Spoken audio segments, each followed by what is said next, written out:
tema pediátrico, porque acá puede haber superposición. A ver, asma es una enfermedad que lo más común es que empiece en la edad pediátrica, eh, que pueda tender a aquietarse o calmarse la enfermedad o que persiste y que en medicina de adultos veamos asmáticos de toda la vida, pero también hay asma de inicio en el adulto, ¿sí? Porque el asma puede empezar en cualquier edad de la vida, pero estadísticamente es más frecuente el inicio pediátrico.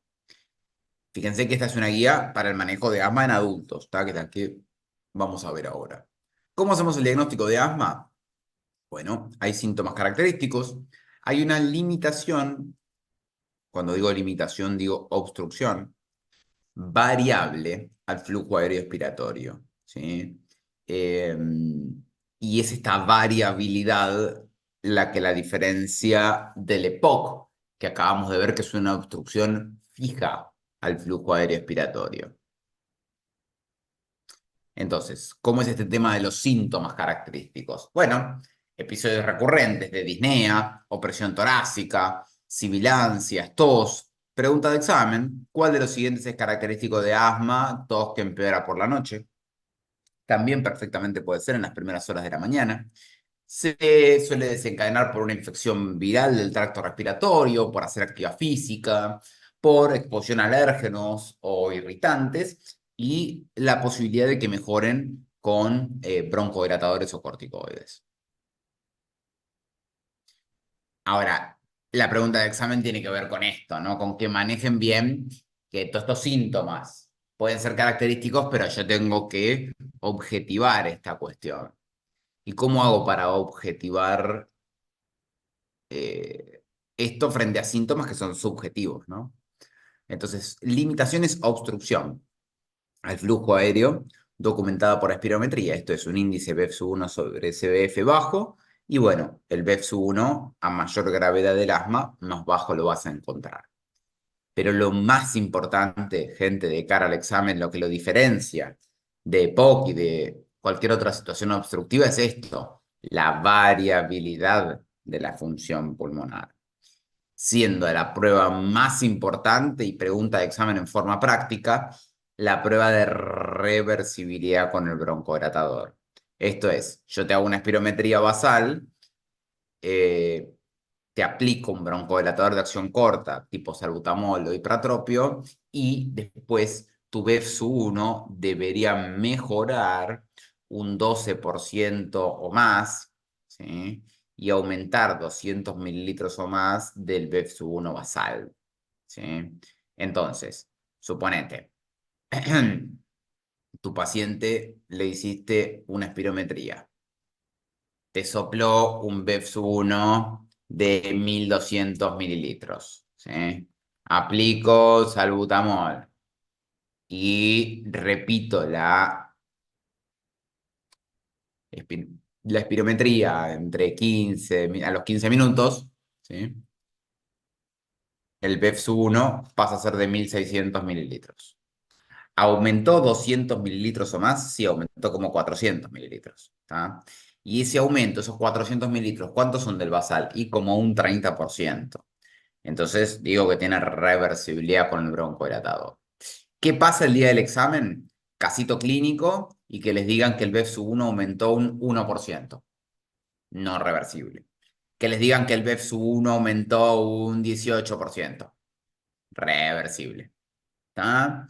Entonces, ahí es donde más o menos tenemos que tener en claro este concepto de la reversibilidad con el broncodilatador, que es el más importante a la hora del diagnóstico de asma, ¿sí? Obstrucción variable, distinta de la obstrucción del EPOC que dijimos que era fija. Bueno, otra opción es la mejoría de la función pulmonar después de 4 semanas con corticoides, después de 4 semanas de tratamiento con corticoides inhalados. Puede ser la mejoría espirométrica que habíamos visto o que aumente un 20% más el PFE, que es el pico flujo expiratorio, que es un aparatito de plástico con una boquilla que la puedes cambiar. En sistemas hospitalarios debería estar disponible en cualquier guardia o a veces lo tiene el paciente consigo mismo, ¿no? Y por último, la prueba de provocación bronquial, la prueba de provocación bronquial, que es al revés, una caída del BEFS1 después de algún insulto, como la metacolina, el manitol que haga ejercicio, es una prueba que es potencialmente iatrogénica y el paciente puede terminar internada, por eso, por supuesto que no se recomienda en atención primaria y se trata de evitarla, ¿tá? Por el potencial dañino para el paciente. A mayor variabilidad y más veces la observa, es más probable que tu paciente finalmente tenga asma, ¿sí? Ahora, un paciente con una sola prueba de estas positivas y yo creo que tiene asma, para mí va a tener asma hasta que se demuestre lo contrario. Si tiene todas las pruebas positivas, es más probable que sea asmático y si nada de esto le da positivo, bueno, la probabilidad va a ser menor, pero no descarta al 100% asma. Pero sí por ahí es un buen momento para que lo defina o lo vea un especialista. ¿Por qué? Porque el 95 a 98% de los pacientes con estas cosas salen, ¿sí? Entonces, es lo que quieren que manejen bien, sobre todo la reversibilidad con el broncodilatador. Evaluación del control del asma. Esto es un pelotazo para ustedes porque es un poco fino los datos y se los han preguntado. Esto es lo que nos pasa en el consultorio de adultos, que nos llega un paciente que dice, Doc, mire, yo tengo antecedentes de asma. Ah, bueno, mira qué bien. Entonces, la pregunta sería, ¿qué medicación usás? Bueno, mira, uso el budesonide, 2 puffs cada 12 horas y me pongo rescates con salbutamol. Ok, en las últimas 4 semanas, ¿tuvo síntomas diurnos más de 2 veces por semana? Un punto si eso ocurre. ¿Tuvo algún despertar a la noche por asma? Un punto si eso ocurre. ¿Usó rescates con salbutamol más de 2 veces por semana? Un punto si eso ocurre. ¿Tiene alguna limitación de la actividad por el asma? Repito, en las últimas 4 semanas, un punto si eso ocurre. Si no tiene nada, está bien controlado. Si tiene uno o dos, está parcialmente controlado. 3 o 4, mal controlado. Ejemplo, caso clínico que tenga 2 cosas de esto y la respuesta correcta fue parcialmente controlado. ¿Sí? Esto es un poco técnico de memoria, lamentablemente. Después, factores de riesgo para crisis o exacerbaciones. Esto no se preguntó, o si se preguntase, creo que se puede razonar bastante, porque tiene lógica que un paciente que no controla los síntomas tiene más riesgo de hacer una crisis asmática, el que no usa corticoides inhalados, que vamos a ver que es el eje del tratamiento antiasmático, como habíamos adelantado, el que usa exceso de rescates con salbutamol, el que no se adhiere bien al tratamiento o usa mal el inhalador, le queda todo en la boca, un clásico.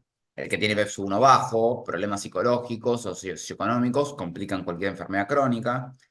Fumar o exponerse a alérgenos, obesidad y rinosinusitis. El embarazo aumenta el riesgo de una exacerbación asmática. Crisis graves previas o haber estado intubado o internado en terapia intensiva. ¿Cómo tratar el asma? Siempre confirmamos el diagnóstico, ya vimos cómo. Educar el automanejo de todas estas enfermedades crónicas y vamos a lo importante que es el tratamiento farmacológico, ¿sí? El tratamiento farmacológico es del paciente crónico y distinto del de paciente de la exacerbación. Vamos a empezar con el paciente crónico, ¿sí? La idea cuál es entender que el eje del tratamiento son los corticoides inhalados, que siempre que yo piense en una intensificación del tratamiento, otra vez el tratamiento va a ser escalonado y aditivo, entonces tengo que descartar siempre causas reversibles de mal control del asma para que el paciente crónico reciba la menor dosis de medicación crónica que le tenga el asma bien controlada. Un dato que puede ayudar en las preguntas choice, los LABA no se usan como monoterapia en asma. Pregunta choice que les plantee un paciente asmático que usa, este, perdón, que le tenés que plantear el tratamiento crónico de un asmático y que una opción diga salmeterol, ya sabés que es incorrecta, que una opción diga formoterol, ya sabés que es incorrecta porque los LABA no van en monoterapia con asma. En general se empieza con el corticoide inhalado y después se puede adicionar un LABA. Entonces, respecto a la escalera terapéutica, acá lo que me interesa que conozcan bien es la fila de manejo de rescate y la fila de tratamiento preferencial. Otras opciones, la verdad que no se han preguntado. No es casualidad que el paso 1 esté vacío, porque un paciente que por ahí tiene asma y que tiene algo de tos y un mínimo broncoespasmo cada 5 años, que con 1 o 2 puffs de salbutamol se le va, y la verdad que mucho corticoide inhalado no necesita. Ahora, un paciente que tiene síntomas más de 2 veces por semana, que tiene síntomas en el último mes o que tuvo una exacerbación, no puede no tener el eje del tratamiento antiasmático, que son dosis bajas de corticoides inhalados. ¿Y a qué voy con esto? Modelo de pregunta de examen reiterada que les presenten un caso clínico de un paciente con asma y que la respuesta correcta sea iniciar un budesonide o un corticoide inhalado a dosis bajas y rescates con salbutamol. ¿Sí? Si a pesar del corticoide inhalado no controla el asma, ¿sí? Tendría que verificar el uso correcto de inhalador, evaluar la adherencia y, si no, pensar en subir un paso. ¿Cómo sería subir un paso? Agregar un LABA. ¿Sí? Ejemplo, budesonide, que es el corticoide inhalado asociado a formoterol, que sería el LABA. ¿Sí? Entonces, eso por una parte, y lo mismo, después si no controla, la alternativa que tengo es subir la dosis de corticoide inhalado, de dosis bajas a dosis medias a altas de corticoide inhalado asociadas a un LABA. Fíjense que el paso 5 es para un especialista, ¿sí? Para que le indique, por ejemplo, el tiotropio, que era el eje del EPOC, bueno, es paso 5 recién en un asmático, corticoides orales, anti-IgE, que ese es el omalizumab, es un anticuerpo monoclonal anti-IgE, pero esos son manejos del especialista, para eso están.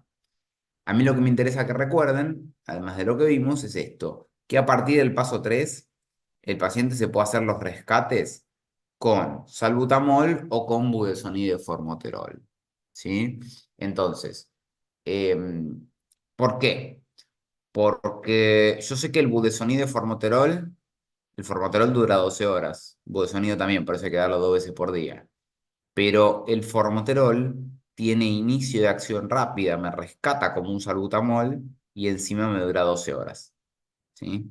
Diferencia del salmeterol que tiene inicio de acción más lento, pero también dura 12 horas, pero no me sirve para los rescates. Entonces ahí tengo que el budesonide formoterol, el paciente parece poner un puff cada 12 horas y andar por ese aerosol con la vida, tal que si tiene que hacerse un rescate a las 4 de la tarde o a las 4 de la mañana, con el mismo aerosol se rescata. ¿Sí? El paciente que tiene el asma bien controlado durante al menos 3 meses, bueno, reforzar la educación para el automanejo y después puedo, si el paciente anduvo bien, pensar en bajar el tratamiento y que quede con la menor dosis de medicación que le tenga el asma bien controlada. ¿Sí? Doc, una Y, pregunta. Día. dale. ¿Qué tiempo sería el prudente para, si en un primer paso no funciona, pasar a un segundo y así sucesivamente? No lo explica la guía, pero 3 meses. ¿Sí? ¿De dónde se extrapola esto? De otras guías y de que fíjate que te plantea que para bajar el tratamiento, 3 meses. ¿Sí? Y está bueno porque también le sirve para poco. La bisagra de los 3 meses para tomar decisiones en tratamientos crónicos. ¿Sí? Pues en menos de 3 meses por ahí, viste, ni está impregnado en la medicación ni nada por el estilo. ¿Sí? Así que en general esa bisagra de los 3 meses es un buen concepto para subir o para bajar. ¿No? Perfecto, gracias. Bien. Dosis, no, la realidad es que no, pero hubo una pregunta sola que tenías que elegir el tratamiento inicial de un asmático y la respuesta correcta fue budesonide de 200 a 400 microgramos por día. Pero las otras opciones decían salmeterol, LABA que en monoterapia no se usa, formoterol, que LABA en monoterapia no se usa, con lo cual no le estaban preguntando la dosis. Pero bueno, apareció ahí, a mucha gente le generó alarma, pero le estaban dando el fármaco, no la dosis. Fluticasona 100 a 250 y después las dosis son en duplicación, ¿sí? 400 a 800 dosis media y 800 a 1600 dosis alta. Fluticasona lo mismo, 250 a 300, 250 a 500 y después 500 a 1000 son dosis altas. Estos son ejemplos de beta 2 de acción corta que no tienen que saber, ejemplos de LABA y corticoide inhalado, cuyos dispositivos y dosis no tienen que saber, son a títulos informativos. Bueno, después del tratamiento farmacológico, yo debería dejarle un plan de acción escrito al paciente para que siempre pueda volver ahí. y reevaluación periódica, algo que también es subjetivo. En general, un paciente, después de ponerle un tratamiento inicial, uno le gustaría verlo al mes, en menor medida los 2 meses, no más de 3 meses que pasen desde la primera consulta como para ver cómo vamos con el tratamiento. Después sí, cada 3 meses, cada 6, y que el paciente que anda bien 1 vez por año, está perfecto. ¿Mm? Lo mismo la espirometría, inicial, después cada 3 a 6 meses y después por lo menos 1 vez por año estaría bien. Pero esto es muy subjetivo y por lo tanto no se preguntó. ¿Qué pasa con un asmático de difícil control? Bueno, tendría que plantearme, che, ¿tiene asma? ¿No tendrá otra cosa? Por ejemplo, tiene una granulomatosis alérgica, un Churg-Strauss, por ejemplo, que tenga una aspergilosis broncopulmonar alérgica u otra cosa. Se adhiere bien al tratamiento, usa bien el aerosol, hay desencadenantes ambientales, pelo de gato, almohada de plumas, un montón de cosas en el ambiente que no están ayudando. Fuma, cualquier cosa que fume, no solo tabaco, cualquier droga recreacional inhalada genera hiperreactividad y broncoespasmo en un asmático, lo mata. Exposición a alérgenos, asma ocupacional. Esta es la de asma de inicio en el adulto, un ejemplo. Si un adulto empieza con asma, uno debería plantearse si no empezó en un trabajo nuevo, ¿tá? Porque ahí parte del tratamiento va a ser rotar el lugar de exposición. ¿Tá? Asma agravada por AINES, rinitis, rinosinusitis, pólipos, reflujo gastroesofágico no van a ayudar a controlar bien el asma. Si durante 3 meses controló bien el asma, podría bajar el tratamiento. Obviamente en un momento apropiado. Acaba de quedar embarazada, no es el momento de bajar el tratamiento porque se aumenta el riesgo de una exacerbación. Va a hacer un viaje, imagínate si hace un broncoespasmo en un viaje y no tiene cobertura. Lo mismo cuando está cursando una infección aguda que puede generar hiperreactividad bronquial, sobre todo las infecciones pulmonares. ¿Cómo se trata la crisis asmática? Otro capítulo de la medicina, aumento de los síntomas fuera de la variabilidad diaria habitual. Placa de tórax, sí, no es obligatoria en los pacientes leves a moderados, pero no vas a ver nada, más que hiperinsuflación. No hay condensación. Consultas frecuentes a servicios de urgencia en el último año, internaciones en el último año como factor de riesgo de asma mortal, haber estado internado en UTI, las crisis de inicio brusco, cuidado. Uso, la mayoría son subagudas, lentas. Uso excesivo de salbutamol, enfermedad cardiovascular, mala adherencia al tratamiento, controles periódicos escasos y pobre percepción de los síntomas. Esto no se preguntó, son los mismos criterios hace como 10 años. Sí se preguntó esto, que es que ustedes manejen bien la crisis asmática. Es decir, que en una pregunta choice rápidamente detecten, che, ¿no tiene signos de paro cardiorrespiratorio inminente? Somnolencia, confusión. Te traen un tipo joven, así medio en coma, un familiar dice que es asmático, la ventilación está un poco comprometida, y ahí uno piensa en esa posibilidad. Estos son síntomas de hipercapnia, ¿no? Respiración paradojal, posibilidad de agotamiento respiratorio, silencio ocultatorio, está tan obstruido que no entra el aire, y bradicardia, anticipando la posibilidad de paro respiratorio. Oxígeno, el objetivo de una exacerbación asmática es saturar más de 92%, salbutamol hipratropio rápido, bolo de corticoides de 200 miligramos de hidrocortisona, goteo de sulfato de magnesio, nadie sabe del todo para qué sirve, leve efecto broncodilatador, es estabilizante de membrana, y lo más importante es que la evidencia científica dice que cuando vos se lo das al paciente le va mejor que cuando no se lo das. ¿Sí? Pedile un equilibrio ácido-base, pedile una radiografía de tórax, ¿tá? Este, no porque la placa de tórax, no por la exacerbación per se, sino para descartar alguna otra patología grave, como por ejemplo que tenga un neumotórax, ¿viste? O algo por el estilo, una neumonía. Y el equilibrio ácido-base para ver un poco si no hay criterios para algún tipo de ventilación mecánica y rápidamente pasarlo a terapia intensiva. Ahora bien, si no están estos signos de paro respiratorio inminente, yo puedo clasificar al paciente. Y ahí me va a ser muy útil el BEFS1 o sobre todo el pico flujo expiratorio que suele estar disponible, más de 70, 70 o más, perdón, es leve, menos de 70, pero 40 o más es moderado y menos de 40 es grave o severo. También puede ser un correlato con la saturación normal leve, menos de 95, perdón, 95 menos moderada, menos de 90 grave o severa.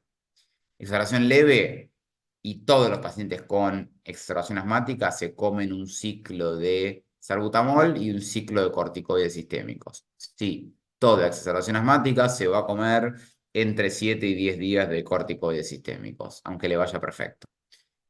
Moderado, la novedad es que se agrega el hipratropio, que algunos sí, otros no requieren oxígeno y no mucho más. Y el severo suelen requerir oxígeno, salbutamol y pratropio, los corticoides deberían ser intravenosos, la biodisponibilidad es igual, pero el inicio de acción es más rápido en el corticoide intravenoso, y yo debería pedir un equilibrio ácido-base en la placa de tórax, pues está un poco jugado el paciente. Y si anda mal, gotearle el sulfato de magnesio. Si el paciente tuvo buena respuesta, o sea, no lo voy a mandar a la casa, voy a primero observarlo clínicamente, porque estoy frente a una enfermedad que es variable. Digo, un paciente que entra severo puede tener buena reversibilidad de irse de alta bárbaro, o el tipo que entró como leve, deteriorarse progresivamente, terminar internado hasta en terapia intensiva. Entonces, si logra mantener un BEPS-1 pico flujo estable, mayor al 60%, saturando más de 92% al aire ambiente, sin oxígeno suplementario y se estabiliza clínicamente, lo podríamos manejar en forma ambulatoria. Lo mandas a la casa con salbutamol, ciclo de corticoides. Si no había empezado el corticoide inhalado, es el momento de iniciarlo y plan de acción escrito y lo vuelves a ver dentro de la semana, 10 días. Si no responde bien, pico flujo menos de 60, persistente, saturación menos de 92, bueno, o clínicamente inestable, se interna, si satura menos de 92 oxígenos, salbutamol hipratropio, corticoides, placa de tórax y clivo ácido base, y está bueno que ya antes del alta empiece el corticoide inhalado. Si anda mal, irá a la terapia intensiva, si anda bien, se irá a su casa. Algunos datos clínicos de las exacerbaciones. Me interesan sobre todo los datos gasométricos. Fíjense cómo en general el paciente leve no suele tener muchas alteraciones, a lo sumo un poquito de hiperventilación y le baja la PCO2 con hipocapnia. El moderado suele estar hipoxémico, también están hiperventilando. El severo suele estar en insuficiencia respiratoria, saturando menos de 90, y empieza despacito la hipercapnia, y el de paro respiratorio inminente suele tener esto, que es la hipercapnia con acidosis respiratoria. Muy bien. ¿Dudas con el tema asma? Vamos a ver entonces esto que es la evaluación inicial. Sí, dale. Sí, asma hasta que se demuestre lo contrario, correcto.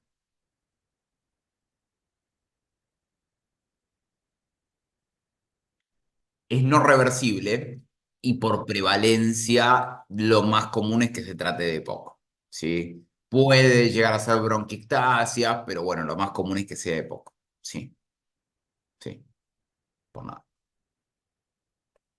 Bueno, esta guía quedó todavía del manejo inicial de este paciente con infección respiratoria aguda del Ministerio de Salud del año 2022 y se ha llevado históricamente entre una y dos preguntas por año mientras se mantuvo esta bibliografía, así que vamos a verla un poco. Incluye un poco la situación o incluyendo la posibilidad de infección por coronavirus.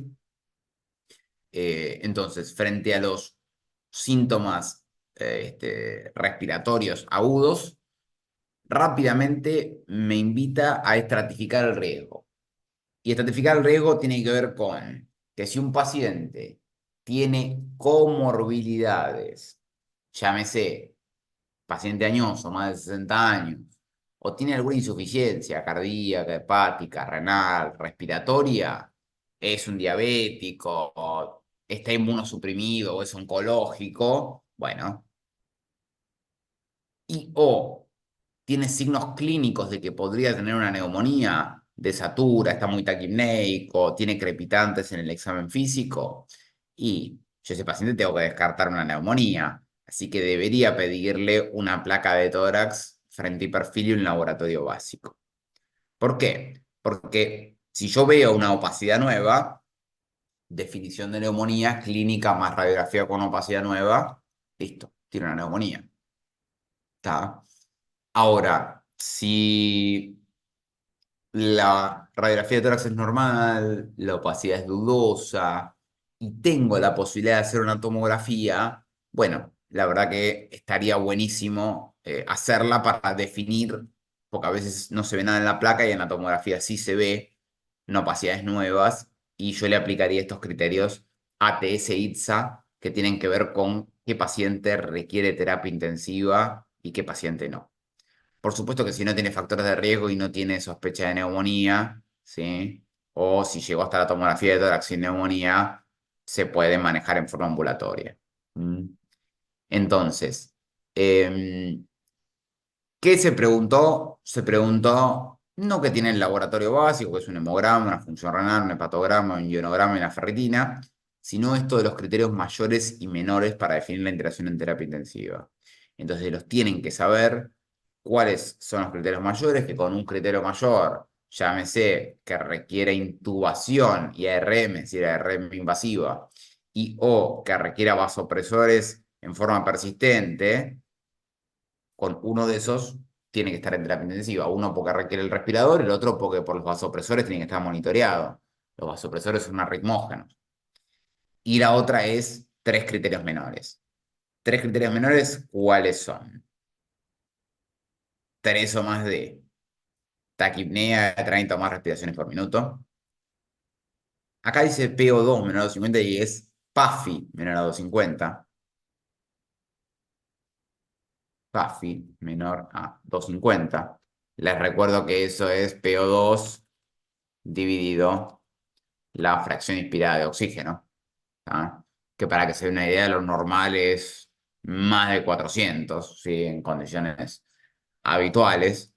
Si en el contexto de una neumonía tenés PAFI menor a 250, un criterio menor para neumonía grave que requiere terapia intensiva, infiltrados multilobares, confusión, desorientación, más común en los ancianos, urea mayor a 42, leucopenia menos de 4000, plaquetopenia menor a 100.000, temperatura menor a 36, hipotensión requiriendo hidratación agresiva. Entonces, con tres o más de estos, bueno, ahí es que eh, estoy planteándome esta posibilidad. ¿Tá? Digo esto porque fue pregunta de examen ponerles distintos escenarios. ¿Qué paciente requiere terapia intensiva? Opción A, temperatura de tanto, plaquetopenia de tanto, infiltrados multilobares. Tenían que elegir el que tenía los tres criterios menores. ¿Sí? Si lo tiene en terapia intensiva, si no, si tiene una neumonía, debería internarse en una sala, si es infección por coronavirus, sala de pacientes COVID. Entonces, la idea es ver bien cómo está la saturación de oxígeno, hacer radiografía de tórax y laboratorio, vimos las indicaciones, comorbilidades y o que clínicamente hace sospecha de neumonía, de saturación, crepitante, taquipnea, laboratorio básico, en lo que se internan podés agregar reactantes de fase aguda como ferritina, proteína C reactiva, ¿sí? Si desatura una gasometría arterial, ¿no? Si hay sospecha de colonización por bacteria resistente en una muestra de esputo. La tomografía es solo cuando hay dudas, tratar de no usar de rutina para no contaminar el tomógrafo y los criterios ATS-ITSA, que son los que vimos, eh, ya los vimos. Entonces, respecto a enfermedades no complicadas, el tipo que no tiene neumonía, se va a manejar en forma ambulatoria, tratamiento sintomático y con pautas de alarma. No tiene neumonía, infección viral, en este caso una infección por coronavirus, manejo ambulatorio con pautas de alarma. Ahora, si tiene una neumonía, pero no tiene comorbilidades, ¿sí? no desatura ni tiene criterios de gravedad, bueno, se va a internar en cohorte, o sea, la idea es que si tiene un hisopado positivo para coronavirus, el paciente puede compartir, digamos, habitación o sala con otro paciente positivo. El tema del tratamiento antimicrobiano empírico es un poco discutible y tiene que ver con la sospecha de que yo tenga una sobreinfección bacteriana. Si el paciente tiene una infección por coronavirus, no es una indicación per se para poner antibióticos, cuidado. La indicación del antibiótico empírico tiene que ver más con una situación de hoy, que es cuando yo recibo al paciente, ¿sí? Que hice todo, estoy haciendo todos los testeos, todos los estudios, hasta que se aclare la situación infectológica del paciente, neumonía, se le pone antibiótico, ¿no? La moderada sería un paciente que tenga comorbilidades y o desaturación, compromiso bilateral o alguna cuestión de mayor gravedad que no llegue a ser una neumonía grave que requiera terapia intensiva. Pero fíjense cómo el manejo de una leve y una moderada es igual, ¿sí? Y la verdad es que por eso es que no se preguntó. Lo que se preguntó es esto, que si ustedes tienen una neumonía grave, un criterio mayor, APS ITSA o tres menores, tiene que ser evaluada seriamente su pase a terapia intensiva. ¿Qué más se preguntó? Se preguntó que pueden estar internados juntos los pacientes positivos. No, la verdad que no. Si todavía no está clara la situación, tiene que estar aislado, por supuesto. Esto se preguntó. Radiografía de tórax, ¿sí? Hay que hacer una radiografía de tórax inicial. Si yo sospecho neumonía, es obligatoria. Ahora, se preguntó que hay que evitar la radiografía de rutina. Es decir, ¿cuándo repetirías la radiografía de tórax? Fue la pregunta de examen. Si hay falta de respuesta clínica y o sospecha de deterioro. ¿Sí? Ahí sí, pero no de rutina, no previo al alta. En un paciente con buena evolución no es necesario seguir radiándolo. ¿Sí? La tomografía, por supuesto, que tampoco es obligatoria.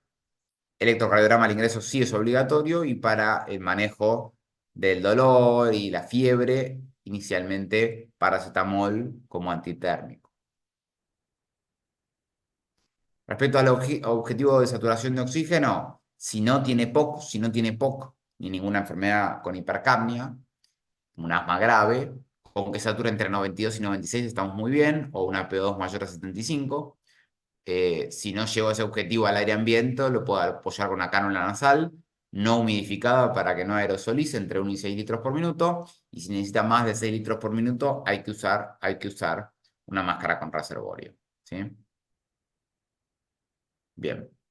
Em, la idea es que si necesita broncodilatadores, hay que usar aerosoles con aerocámara, por supuesto, para evitar la aerosolización. Tratar de evitar los corticoides sistémicos, tratar de, si voy a usar ventilación mecánica o cánulas de alto flujo que sean la terapia intensiva, no hay por qué suspender los IECA o los ARA2, eso fue pregunta en forma de opción, choice, suspender los IECA o los ARA2 por una infección por coronavirus no tiene por qué suspenderse, eh, se suspende por indicación clínica, hipotensión, hipercalemia, insuficiencia renal aguda. Y el laboratorio se puede repetir según indicación clínica.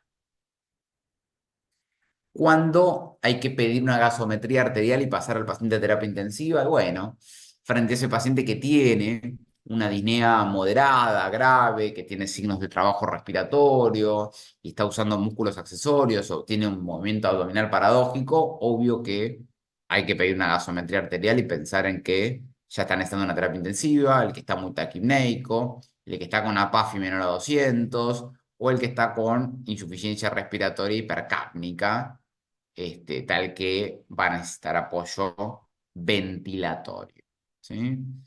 Como ven, una guía simple donde lo que más se busca de cara al examen es que detecten situaciones de gravedad.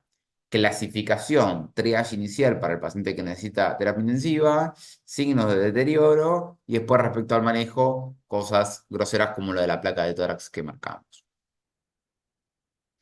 Bueno, vamos a meternos con tabaquismo, que es un tema que se ha preguntado a tal punto que El año pasado les han preguntado, un dato que está en esta guía, eh, porque justamente tenemos una prevalencia de POC en Argentina del 14,5%, ese dato maldito, muy fino, la verdad que está bueno una pregunta así. A mí las preguntas de estadística me parecen injustas para ustedes, pero bueno, se preguntó, ya lo vemos por si se repite. No es el modelo clásico o habitual, pero bueno, una así puede pasar. Si aparece una así, uno no tiene que volverse loco, ¿no? Porque estas preguntas son las que y lo más probable es que la mayoría no la conozca, ¿sí? Pero bueno, si se repite ya la tenemos. 14,5% de la prevalencia de POC en nuestro país. Esto sale de esta guía de tratamiento de la adicción al tabaco del 2021. Entonces, ¿qué tenemos que tener en cuenta con estas guías de tabaco? Que están hace muchos años, que han mutado. A lo largo de los años han cambiado mucho las guías de tabaco, pero en general la estructura es la misma, ¿sí? Cambian dos o tres cosas, pero la estructura es la misma. Entonces, a mí lo que me gustaría que se lleven es cuál es la idea conductora de estas guías y qué datos y qué cosas se han preguntado, ¿no? Por supuesto. Primero que entiendan que hay un A, B, C de la asociación tabáquica, donde yo lo primero que tengo que hacer, como dice ahí la recomendación uno que es clave y hay fuerte evidencia para sostenerla, es que yo tengo que averiguar la situación del paciente y anotarlo en la historia clínica, porque esta actitud sin dudas aumenta la tasa de intervención por parte del equipo de salud. Capaz ese día estabas desbordado al consultorio, pero lo documentaste. Y otro médico, o vos cuando lo ves un día con menor carga laboral, podés encargarte un poquito más de trabajar ese tema. Y encima aumenta la tasa de cesación. Después de la A de averiguar, yo tengo que pasar a la B de breve consejo para dejar de fumar. ¿Sí? Eh, claro, yo puedo darle el breve consejo para dejar de fumar y aunque ustedes no lo crean, el paciente lo toma, ¿sí? El famoso, dígaselo usted, doctor, que dice el familiar, no es lo mismo que se lo diga a un familiar que se lo digas vos como médico. También está estudiado para el personal de enfermería y ahí hay buena evidencia científica para el peso de esa recomendación por parte de miembros del equipo de salud. Y por eso es que se sugiere extrapolarla a todo el equipo de salud, al odontólogo, al kinesiólogo, o sea, todos deberíamos como equipo de salud dar breve consejo para que el paciente deje de fumar. Y después está la C de cesación, ¿sí? Donde está muy lindo lo de la cesación, pero después de dar el breve consejo para dejar de fumar, es muy común que ocurra que el paciente me diga, tiene razón, doctor, pero ¿sabe qué? Yo estoy cómodo, estoy con muchos problemas, a mí me gusta fumar, lo hago hace muchos años y por el momento no es para mí el momento para dejar de fumar, ni se me pasa por la cabeza. Bueno, eso puede ocurrir. Entonces siempre en el medio de esto uno tiene que hacer una evaluación de la motivación. ¿Tá? Esto por ahí no tiene la complejidad de lo de EPOC o algunos temas que hemos visto antes, pero, lamentablemente, eh, se pregunta y se pregunta con este vocabulario. O sea, buscan que manejen este vocabulario que manejan la guía. Para que se den una idea, hubo un año que se preguntó a un paciente que decía que el enunciado que no estaba motivado para dejar de fumar y la respuesta correcta fue intervenciones motivacionales. Intervenciones motivacionales. Con lo cual había que motivarlo para que dejase de, o trabajar la motivación para que aumente las chances de una intervención de cesación. Porque todo lo que es cesación tiene que ver con la consejería o aspecto psicosocial y con la posibilidad de que el paciente reciba algún fármaco para dejar de fumar. ¿Por qué insisto tanto con esto? Porque este ABC, con el paréntesis de motivación en el medio, es la estructura de la guía de tabaco. ¿Tá? Entonces vamos a ir trabajando sobre eso y dándole un poquito más de profundidad. Bueno, acá está lo de la prevalencia de EPOC en la Argentina, que boludo, lo tenía acá abajo. Es del 14,5%. Se los remarco, se preguntó el año pasado. Y bueno, la idea es que todos participemos en la A de averiguar. Bueno, la idea es que todo el personal de salud dé un B de breve consejo para dejar de fumar. ¿Sí? Este, Se extrapola a todo el equipo de salud. Interesante que el consejo sea dejar de fumar por completo. No tendrías que fumar un poco menos, no, vos tenés que dejar de fumar. Está demostrado que el que fuma cero, ¿sí? Se muere menos que el que fuma un cigarrillo por día. Es así de grosero. ¿Ah? Y, por supuesto, sobre todo para el tipo que no te quiere dejar de fumar, que respete los ambientes libres de humo, que respete los ambientes cerrados, que no fume en la casa, que no fume en el trabajo, en el auto. ¿Por qué? Porque aparece el humo de segunda y tercera mano que se pega a las superficies y que puede ser dañino, tanto para él mismo como para los otros convivientes y demás. Antes se usaba mucho en los domicilios que se fumara o en los bares o demás. Hoy por suerte esto mejoró mucho, pero hay que seguirlo trabajando. Bien,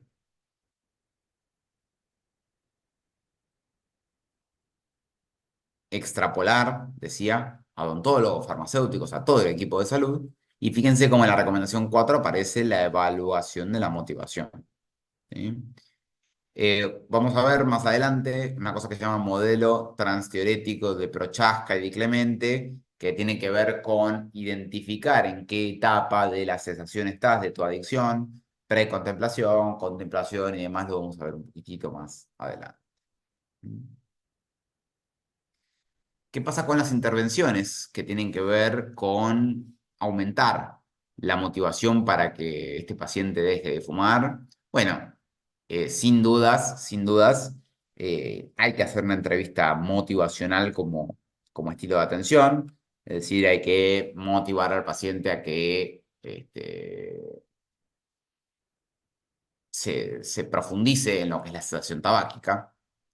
Tiene que haber un estilo de comunicación directivo, centrado en la persona. La idea es esto, digamos, eh, despertar un cambio, poder resolver la ambivalencia, hacer esto de preguntas abiertas, escuchar en forma reflexiva, ser empático, en fin, todo esto hay que trabajarlo de una forma personalizada.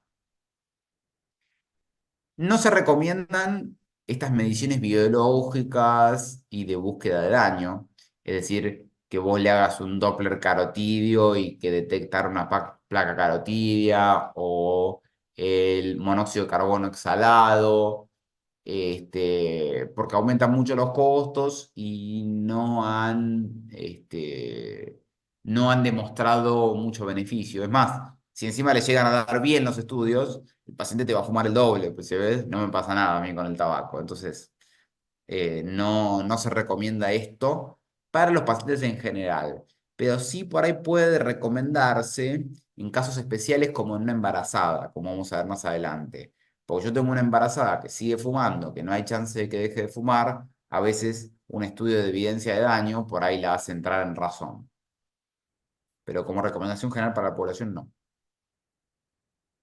Bueno, em, claro, vimos que estaba esta cosa del ABC para dejar de fumar. Bueno, todo esto se mete dentro de lo que llamamos la intervención breve, ¿ah? Para dejar de fumar. Por lo tanto, yo acá lo que tendría que ver es em, cómo o qué se llama la intervención breve, abarca todo el ABC, ¿sí? Averiguar, dar un breve consejo, ver un poco la motivación y alguna intervención de cesación. Pero yo tengo o ustedes tienen que tener bien en claro la diferencia entre lo que es una intervención breve, que es distinta de la intervención intensiva. Y esto es pregunta de examen. ¿Por qué? Porque la intervención breve, que abarca todo el ABC,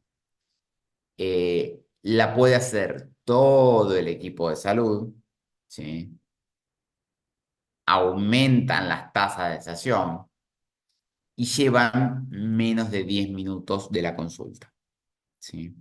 Algunos hablan de intervención mínima cuando es menos de 3 minutos, pero en general se usa la breve, que son entre 3 y 10 minutos. ¿Ah?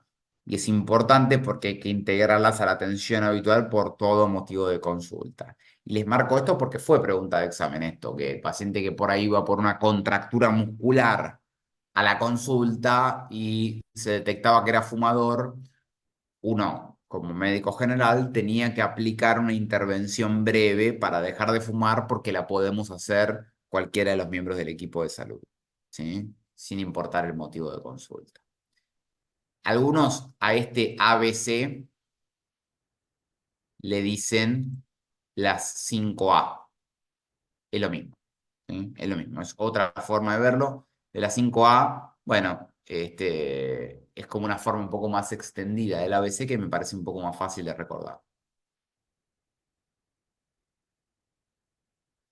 Y tienen que entender también, porque también se preguntó, la diferencia, como les dije, con la intervención intensiva.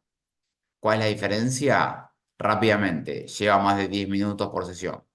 Por lo tanto, la tiene que hacer un profesional especialista en cesación. ¿Ah? Ya tengo una diferencia grosera. Digo, les ponen las preguntas choice. Intervención breve, lleva menos de 10 minutos, la puede hacer cualquier persona de salud. Intervención intensiva, más de 10 minutos, la tiene que hacer un especialista en cesación tabáquica. Esto estaría buenísimo que tenga el acceso, pero no lo podés hacer vos, lo tiene que hacer un especialista en cesación tabáquico o derivarlo para eso. Y es más, se recomienda que por ahí se sumen eh, al trabajo interdisciplinario especialistas en sensación tabáquica, que puede ser desde el médico, especialista en sensación tabáquica, hasta el psicólogo, psiquiatra, acompañante terapéutico, etcétera, enfermero. ¿Qué pasa con la C de cesación? Bueno, en esa C de cesación tengo dos componentes. El componente de consejería práctica y el componente de tratamiento farmacológico con drogas. Todos los pacientes que son fumadores deberían recibir consejería práctica para la modificación del comportamiento. ¿Ah? Eh, este es el famoso tratamiento psicosocial, donde uno usa estos componentes psicoterapéuticos ¿para qué? Para que el tipo tenga habilidades, pueda resolver problemas, técnicas para afrontar bien el estrés, este, que pueda hacerse acompañamiento y estímulo, que pueda haber apoyo social. Siempre, por supuesto, a qué se va a orientar esta consejería práctica a evitar los desencadenantes. Por ejemplo, si está en una reunión, todos fuman y está ese componente social, y más si lo hacía previamente. Estrategias que bajen el ánimo negativo, cambios del estilo de vida que bajen el estrés, como que haga actividad física, que baje el consumo de alcohol, porque el alcohol es un facilitador de consumo de tabaco. Manejo del estrés, distraer la atención, escuchar música, hacer técnicas de relajación para ir reordenando la atención y no estar concentrado en el tabaco. Estrategias sustitutivas para la urgencia por fumar. Este craving o deseo impulsivo por fumar suele ser un problema. Primera recomendación es que no tenga cigarrillos encima el paciente, porque si tiene cigarrillos encima, en un impulso de craving puede tener una recaída, así que puede salir a caminar, puede tomar algo fresco, lavarse los dientes, masticar chicle, un caramelo, y por supuesto planificar un día D. El día D es el día D de dejar de fumar. Es ese día que el paciente dice, a partir de hoy, sábado 8 de junio, dejo de fumar.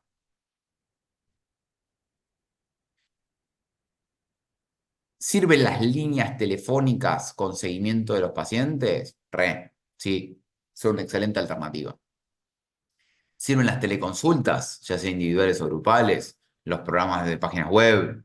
¿Mensajes de texto? Sí, sí, sí, fueron efectivas.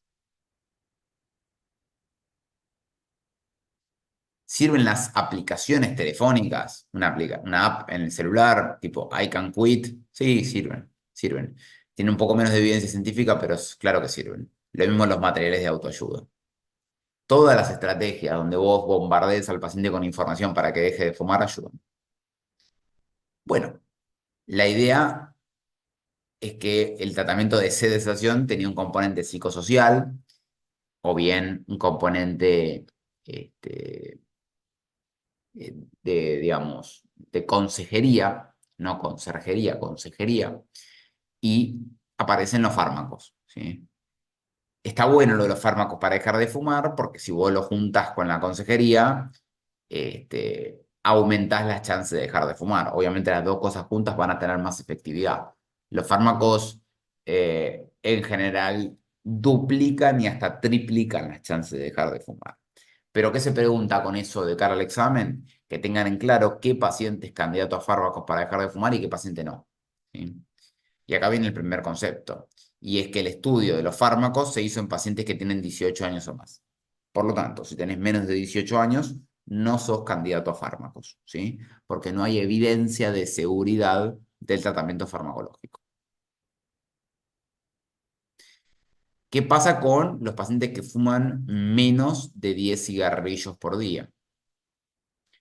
Si el paciente fuma menos de 10 cigarrillos por día, tampoco es candidato inicial a fármacos para dejar de fumar.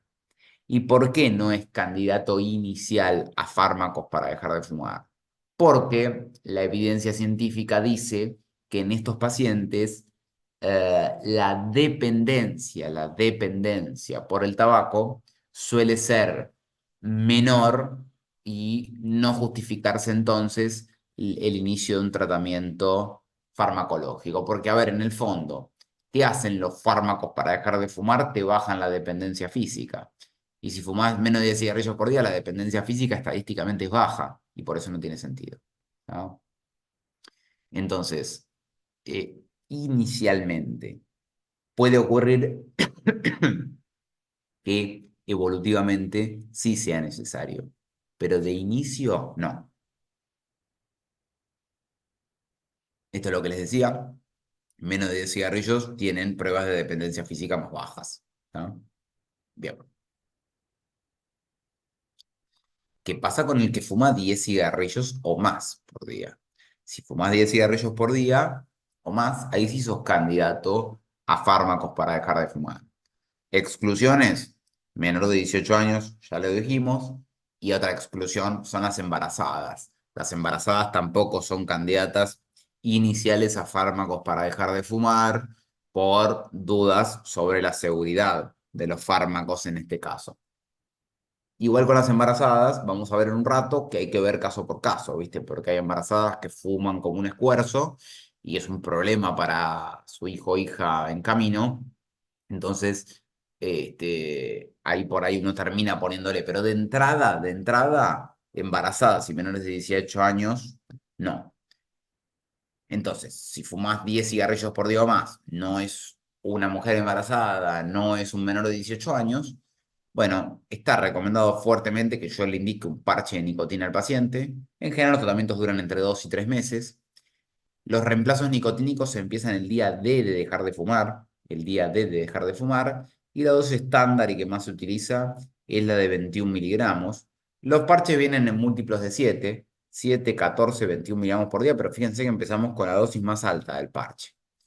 ¿Qué ventaja tiene el parche de nicotina? Que se lo arranca el día, pum, se pone uno, le dura 24 horas, se lo cambia el otro día, es cómodo, es práctico, a veces da insomnio, te lo puedes sacar a la noche, ¿sí? Así que bueno, es una alternativa muy buena. ¿Qué pasa con el chicle de nicotina? Es una alternativa muy recomendada. Los chicles de 2 miligramos, en general lo que se hace es masticarlos hasta que salga un sabor picante y hay que dejarlo contra el carrillo de la boca para que actúe, ¿sí? Cuando se termina el sabor, hay que volver a masticar y así repetir el ciclo, ¿sí? Se puede usar un chicle cada 1 o 2 horas, reemplazando por 2 cigarrillos. Y esto es lo que les decía de hasta que salga el sabor picante e intenso, dejarlo. ¿Mm? ¿Qué problema general vamos a ver con la nicotina? Que los reemplazos nicotínicos, la nicotina es irritante a nivel local. Entonces, un tipo que usa un parche de nicotina puede hacerte una dermatitis, sí. Un tipo que le das un chicle de nicotina te puede hacer aftas o úlceras orales, ¿sí? O sea, tragar algo del contenido gastritis, sí. Lo mismo el comprimido dispersable de nicotina, que con el anterior, con el chicle, el problema que puedes tener es con la articulación temporomandibular, que puede generarse inflamación y dolor de tanto masticar, ¿sí? Con el comprimido dispersable de nicotina eliminás ese problema, pues como un Halls, como un caramelo de nicotina que disolves en la boca. eh, y bueno, puede ser irritante a nivel de la mucosa oral, darte úlceras orales.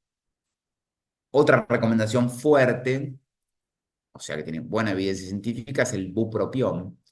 El bupropión es un antidepresivo que tengo que entender que como es un antidepresivo, no lo puedo empezar como los reemplazos nicotínicos que acabamos de ver, que son un reemplazo 1 a 1. Es decir, apago el último cigarrillo y ya me pongo un caramelo, un comprimido dispersable o un chicle de nicotina o me pego un parche de nicotina. Eso se empieza en el día D de dejar de fumar.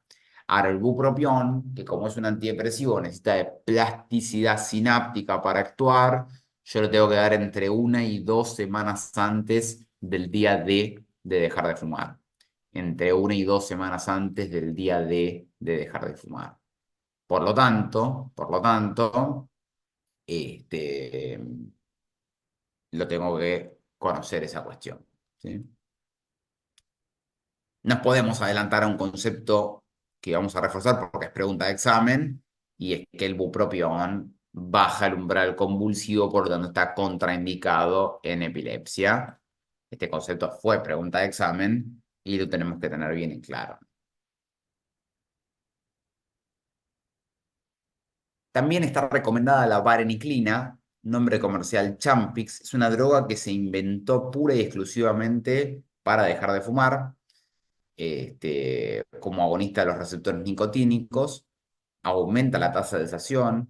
En algún momento, algunas guías previas eh, hablaron del mayor riesgo de ideación suicida y de eventos cardiovasculares serios, pero la evidencia más reciente dice que este riesgo sería muy discutible. El problema hoy es otro, no es este, sino que la vareniclina no está disponible en el mercado porque la presentación fármaco, el problema no está en el fármaco, en el principio activo, el problema está en la presentación comercial, que la presentación comercial que está en el mercado tiene muchas nitrosaminas en los comprimidos y las nitrosaminas son cancerígenas. Así que por eso es que no está disponible, pero cuando se haga una nueva presentación comercial que no tenga las nitrosaminas, es una alternativa totalmente válida. ¿Qué pasa con los pacientes que fuman más de 20 cigarrillos por día y o pasan menos de 30 minutos desde que se despiertan hasta que prenden el primer cigarrillo? Bueno, esos pacientes se llaman de alta dependencia. Repito, alta dependencia, ¿sí? Entonces, si yo tengo un paciente de alta dependencia, lo que tengo que pensar es que debería darle o ser un poco más agresivo con el tratamiento. Con las dos indicaciones, te detectan una pregunta choice, que fuma más de 20 cigarrillos por día o pasa menos de 30 minutos de que se despierta hasta que prende el primer pucho, bueno, hay que darle algo o un poquito más intensivo. Por ejemplo, dosis más altas de reemplazo nicotínicos, que sería más de un parche de 21 miligramos. Los chicles podrían pasar a usarlos de 4 miligramos en vez de los de 2, y los comprimidos de nicotina en vez de los de 1 miligramo usarlos de 2 miligramos. ¿Ah? Tengo buena evidencia para esta conducta. Después, una alternativa que tiene un poco menos de evidencia científica es el spray de nicotina, que no lo habíamos mencionado. Spray nasal, donde el paciente se coloca típicamente un puff en cada narina, ¿sí? ¿Y por qué no era una recomendación para los pacientes que no tienen alta dependencia? Porque hay riesgo de dependencia del spray. Ustedes piensen que el spray de nicotina te estás disparando directamente contra la mucosa nasal, la absorción de la nicotina es alta y es un efecto muy parecido a una pitada de un cigarrillo. Entonces, por ahí va a trabajar bien sobre la dependencia, es el que más se va a parecer a una pitada de cigarrillo, pero claro, todos los fármacos que rápidamente logran el objetivo, y más cuando son objetivos tipo placenteros, más dependencia generan, ¿sí? Entonces, bueno, lo tengo que tener en cuenta por esta cuestión, ¿no? Así que bueno, ahí tengo una cuestión importante. Y como hay riesgo de dependencia al spray, fíjense que es el único reemplazo nicotínico de venta bajo receta. Vos podés ir a una farmacia y comprarte los parches de nicotina sin receta, los chicles, los caramelos, pero para el spray de nicotina necesitas una receta. Lo mismo para el bupropión, que es un antidepresivo, o para la vareniclina, que requiere supervisión médica, sí o sí necesitas una receta médica. ¿Qué problema tiene el spray de nicotina? Bueno, primero que sea irritante a nivel local, eso es por la nicotina per se, que pueda hacer rinitis. A algunos pacientes les genera como un poco de rechazo. Una recomendación que tiene más evidencia científica, al igual que usar dosis. Fíjense que estamos viendo que usar reemplazos nicotínicos a dosis más altas y usar reemplazos nicotínicos asociados a bupropión, ¿sí? Tienen buena evidencia científica para estos pacientes, ¿sí? Otra alternativa es combinar reemplazos nicotínicos, por ejemplo, darte un parche de nicotina que tiene liberación prolongada y usar chicles para los raptos de dependencia física. Bueno, sumamos los costos, aumentan los costos y sumas por ahí efectos adversos, pero podría ser útil. La otra sería combinar vareniclina con parches de nicotina, también aumento los costos y los efectos adversos. Recuerden que las dos tienen como efecto nicotínico. La otra sería combinar bupropión y vareniclina, bueno, sumatoria de efectos adversos y costos también. Pero serían efectivas para los pacientes con altas dependencias. Entonces, ¿con cuáles me quedo sobre todo? Con altas dosis de reemplazos nicotínicos en monoterapia o bien combinación de reemplazos nicotínicos con bupropión. ¿Qué pasa con hay fármacos de segunda línea? Sí, la clonidina, ¿sí? Da mucha hipotensión, sequedad de mucosas, mareos, por eso es de segunda línea. La nortriptilina es también un antidepresivo y que tiene bastantes efectos adversos, pero es un tratamiento de segunda línea. ¿Qué pasa con los pacientes que tienen mayor riesgo de recaída por la personalidad, porque ya tuvieron recaídas previas y demás? Bueno, el cambio conductual, el acompañamiento conductual tiene que ser intensivo y hasta podrías prolongar el tratamiento farmacológico. En vez de 2, 3 meses, irte a 4 meses, hasta un año, 6 meses, estás habilitado.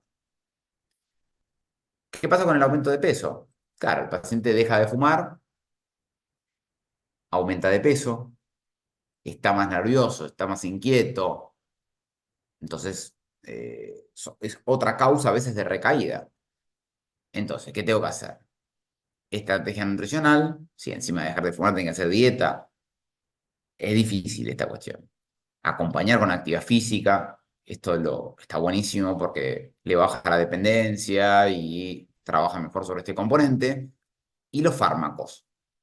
¿Qué fármacos? Bueno, tanto bupropión como los reemplazos nicotínicos son los que más atajaron o amortiguaron el aumento de peso. Fíjense que a veces puedes aumentar hasta 13 kilos después de haber dejado de fumar, con lo cual es importante. Encima, aumentar mucho de peso en un paciente que tiene carga tabáquica acumulada importante, es un factor de riesgo cardiovascular, ¿no? Así que bueno, muchas razones para, desde lo nutricional, desde la actividad física y desde los fármacos, bupropión o reemplazos nicotínicos, trabajar y evitar el aumento de peso. Cigarrillo electrónico, pregunta de examen, prohibido el vapeo de cigarrillo electrónico, prohibido el vapeo de cigarrillo electrónico, prohibido por la ANMAT, ¿sí? Aparecieron muchos eventos de lesiones pulmonares, proteínosis alveolar pulmonar y otras lesiones relacionadas con el uso y el vapeo de cigarrillo electrónico. Así que no. Citicina.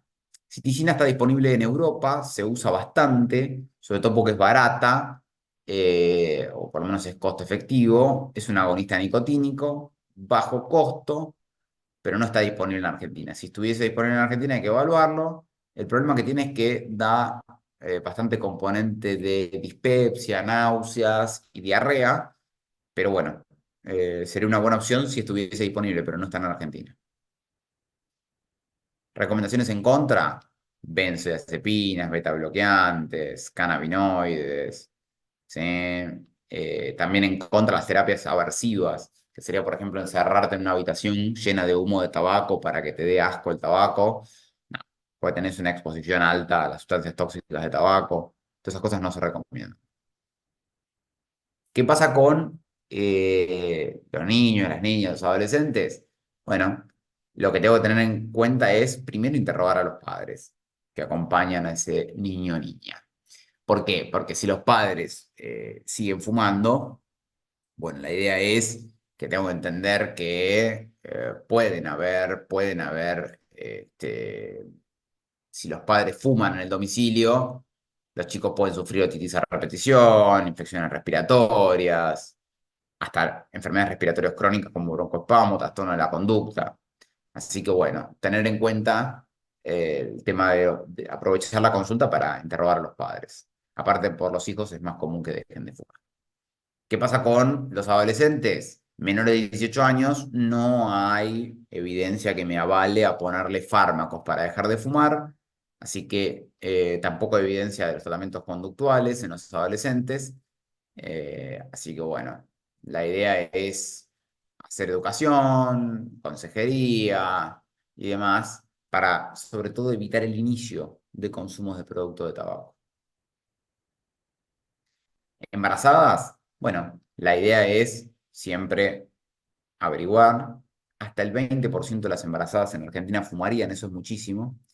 Y tengo que explicarle que fume aumenta el riesgo de bajo peso al nacer, de parto prematuro, ¿ah? Y tengo que hacer estrategias de consejería, individual, grupal, telefónico, ¿sí?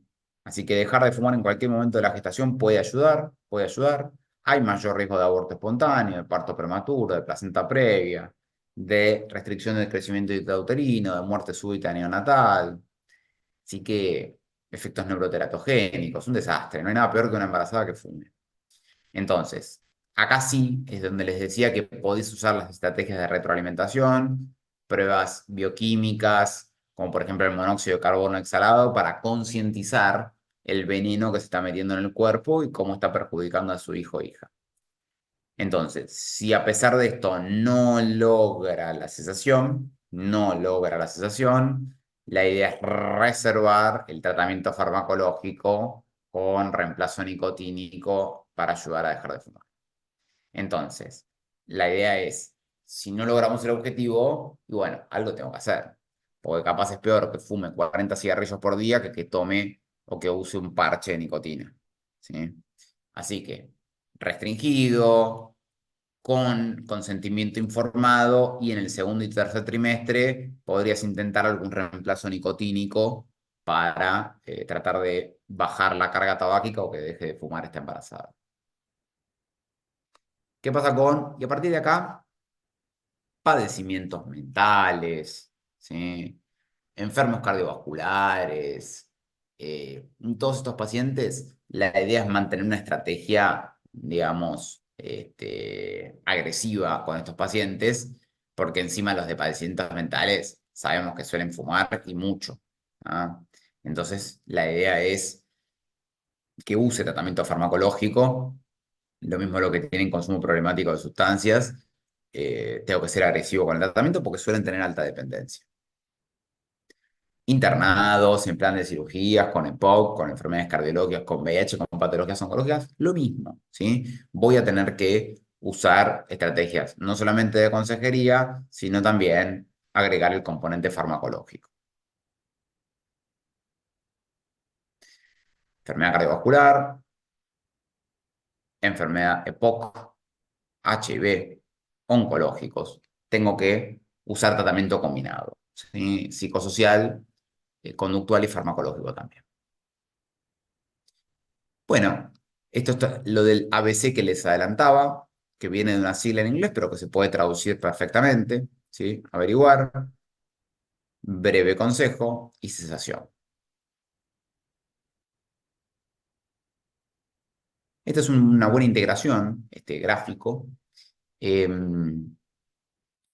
Tengo pacientes que tienen 18 años o más. Importante porque si tienen menos de 18 años no puedo aplicar estas estrategias.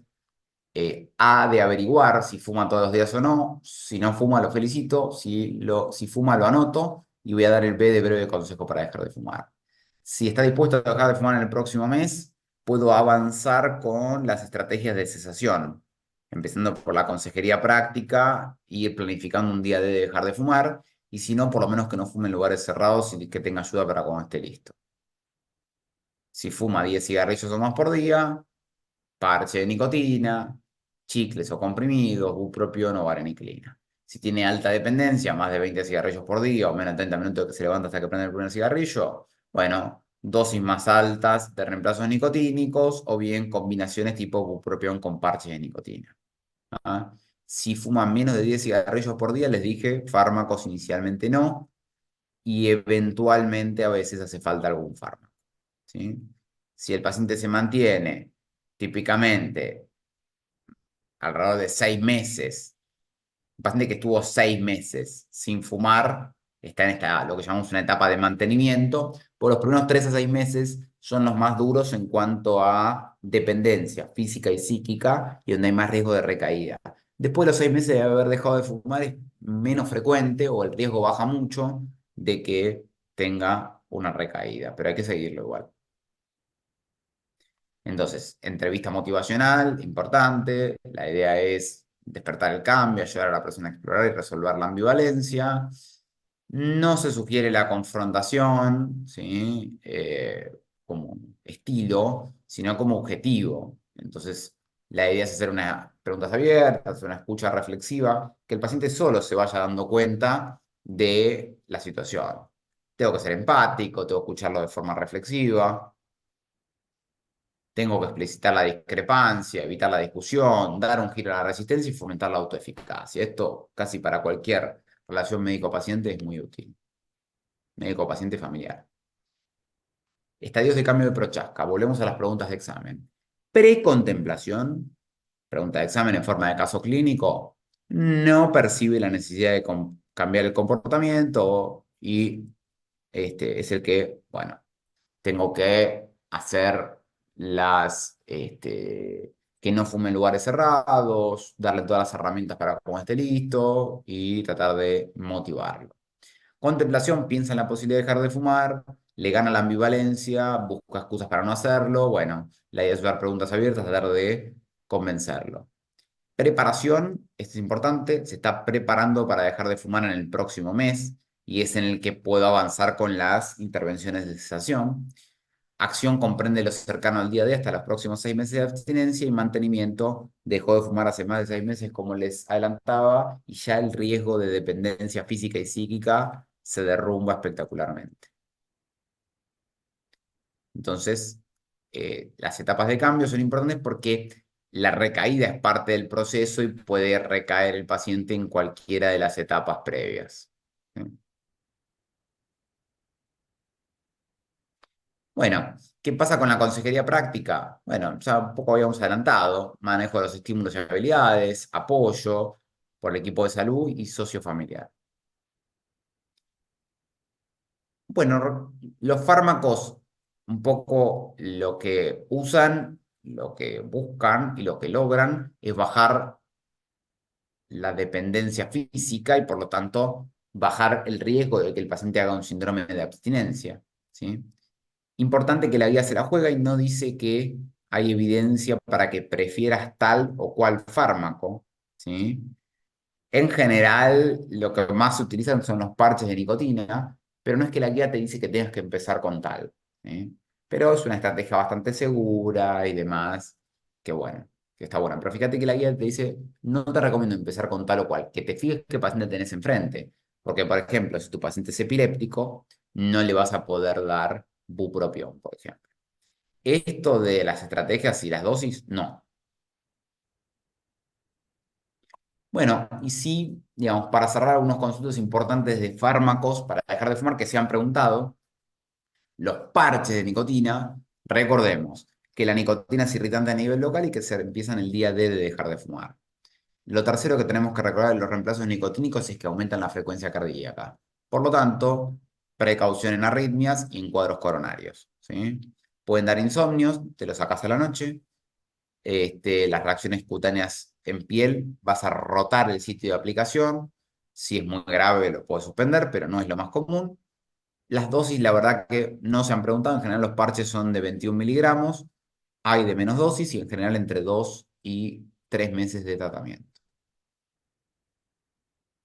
Con los chicles de nicotina lo mismo, recuerden el tema de todos los reemplazos nicotínicos que son proarrítmicos y que tener cuidado las primeras 2 semanas relacionadas con el infarto, porque la taquicardia aumenta el consumo miocárdico de oxígeno. Puede dar dispepsia y dolor en la articulación temporomandibular, porque hay que masticar bastante. El spray de nicotina, dije que es el único de venta bajo receta. Cuidado en la hiperreactividad bronquial, cuidado en las arritmias, ¿sí? Puede haber bastante componente de irritación nasal, puede haber dependencia al spray. Así que por eso tiene que ser con receta y con supervisión y seguimiento médico. Solo para los de alta dependencia se recomendaba. El comprimido dispersable de nicotina, la idea es que había que dejarlo disolver en la boca, podía dar síntomas locales, irritativos. El bupropión, como es un antidepresivo, obvio que es de venta bajo receta y archivada, con duplicado, con seguimiento médico y está contraindicado en cualquier epilepsia o cualquier situación proconvulsivante, porque el bupropión baja el umbral convulsivo, baja el umbral convulsivo, ¿sí? Eh, Están descritos los trastornos del ánimo nuevo, ¿viste? Como es un antidepresivo, hay que ver cómo te pega. A veces te da esa energía que te faltaba para tirarte por la ventana. Así que tengo que tener bien en claro cómo está la situación psicológica del paciente previo al tratamiento. Y bueno, hipertensión arterial también es algo que se reporta. Se preguntó epilepsia, yo sabría que se relaciona con hipertensión también, y como es un antidepresivo, hay que empezarlo 1 a 2 semanas antes del día de dejar de fumar y hay que vigilar cambios conductuales, ¿sí? Dosis entre 150 y 300 miligramos, y el tratamiento también, 2 a 3 meses de tratamiento. Y vareniclina, también, venta bajo receta médica, exige el seguimiento, se ajusta a filtrado, hay que ajustarlo a la función renal. Están descriptos ideación suicida y suicidio, por eso hay que vigilar bien que no haya depresión previa, cuidado si el paciente porta un arma, hay que tener mucho cuidado con eso. Y se empieza a dar entre 7 y 10 días antes del día D, eso no lo habíamos dicho. ¿Tá? En general, la toxicidad suele ser con síntomas gastrointestinales, náuseas, pirosis, en menor medida algo de insomnio, y hay que vigilar la aparición de trastornos del ánimo nuevo, ¿sí?